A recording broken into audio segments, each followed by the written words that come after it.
Kinga inazopema lokumbweso ngelankolo masianza lilisekwa asekwisinyo zoyanga so kinga inazopema lokumbweso ngelankolo kufetiki yesika na mwana mpate na zambe so kinga inazopema lokumwezo ngelankolo. Begin to worship, begin to praise him for his mercy, for his greatness. Tumwabudu vile anatupa pumuzi. Ukiangalia Isai, nani kama we? Ukiangalia Isai, ndugu yangu, bengine wanakufa. Ukiangalia Isai, bengine beko mumamwoki. Lakini wewe leo Mungu anakujalia neema, anakupa pumuzi. Tulimupa Mungu nini? Jamani, tumshukuru kwa vyote bila anatutendea. Tumwabudu. Wengine kuna muda Yesu Kristo anapatikana. Kolotika na yembela yo. Amen. Kolotika na kumisa yo. Amen. Kanga ina sanjola yo. Amen. Amen. Hallelujah. Kolotika na ina yembela yo. Amen. Kanga ina kumisa yo. Amen. Kanga ina sanjola yo. Amen.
Abudu Mungu, tumwabudu sote, tumwabudu kwa kuwa ni mwema. Mungu ni wa ajabu, tumwabudu wapendwa, tuabudu Mungu wetu.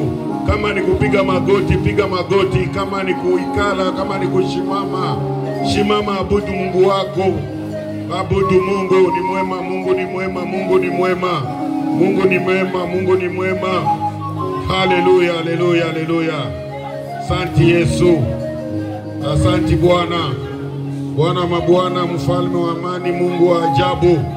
Abudu Mungu wako kwa makuna maajabu amekutendea. Anza abudu Mungu.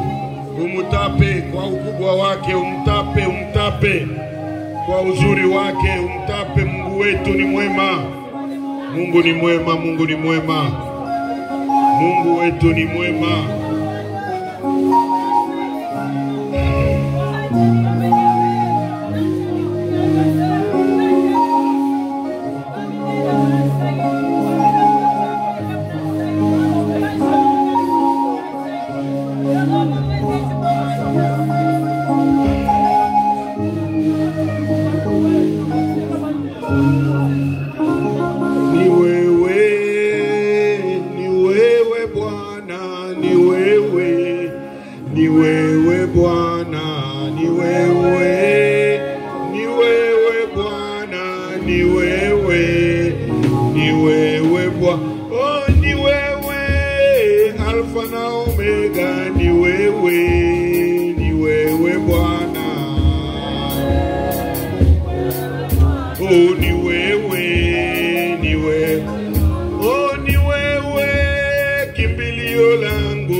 Patakatifu, unastahili sifa, unastahili heshima, utukufu ni wako milele na milele. Upewe sifa Mungu, uimidiwe kwa yote, ni katika jina la Yesu Kristo tunakuabudu. Sifa, heshima ni zako milele na milele, kwa jina la Yesu Kristo, Bwana na Mwokozi wa maisha yetu, tunaomba hivyo, amina. Tunaomba Pastor Denis, tosengi na Pastor Denis kosambela po na liloba ya poko ya lelo.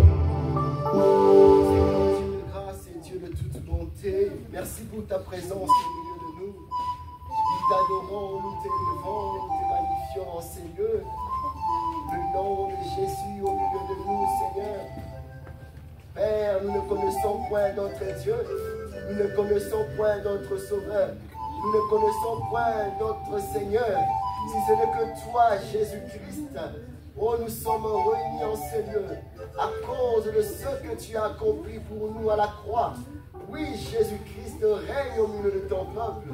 Règne au milieu de nous. Règne dans nos maisons. Aucun autre nom dans le ciel, sur la terre et sous la terre. Comme il est écrit, il nous a été donné un seul nom par lequel nous devons être sauvés. Et c'est le nom de Jésus-Christ. Que ce nom règne au milieu de nous. Que ce nom règne dans nos cœurs. Que ce nom soit élevé. Que ce nom soit béni au nom de Jésus-Christ, qui est notre Seigneur et notre Dieu. Seigneur, dispose notre cœur. Dispose-nous à écouter ta parole, Seigneur. Car tu as envoyé ta parole. Et ta parole les avait guéris, Seigneur Dieu. Et l'homme ne vivra pas du pain seulement, mais de toute parole qui sort de ta bouche. Parle à ton peuple, Seigneur. Parle-nous cet après-midi. Que ta parole soit comme une bonne sémence, Seigneur, qui sera plantée dans mon cœur, Seigneur, cet après-midi. Que ta parole nous transforme forme, que nous soyons à l'image de Jésus-Christ à travers cette parole. Oh Éternel, je me lève par le pouvoir qui m'a été donné. Je me lève contre tout esprit contraire à ta volonté, tout esprit de l'incompréhension de ta parole, tout esprit qui ne confesse pas ta parole au milieu de nous, Seigneur. Car je prends autorité et je les chasse dans le lieu aride au nom de Jésus-Christ. Au nom de Jésus, tu es apparu pour détruire les œuvres du diable. Oh Éternel Dieu de gloire, c'est que tu n'as pas sémé au milieu de nous, Seigneur. Je les déterre et je les chasse dans le lieu aride au nom de Jésus-Christ. Oh, règne au milieu de nous, Seigneur Dieu. Que ta parole habite abondamment au milieu de nous. Que ta parole soit une nourriture spirituelle pour que nous grandissons et pour que nous puissions te connaître davantage. Au nom de Jésus-Christ, nous avons ainsi prié. Amen. Amen. Shangilia Bwana. Haleluya. Haleluya. Furaha iko. Tushangilie Bwana kama furaha iko kabisa. Tumpatie Bwana vigelegele. Amen. Basi ni wakati ya kusikia neno la Mungu ambao ni mafundisho ambao tuko nao kwa ajili ya kuhusu wokovu. Tunapenda kila mtu awe tayari, tuevite fujo.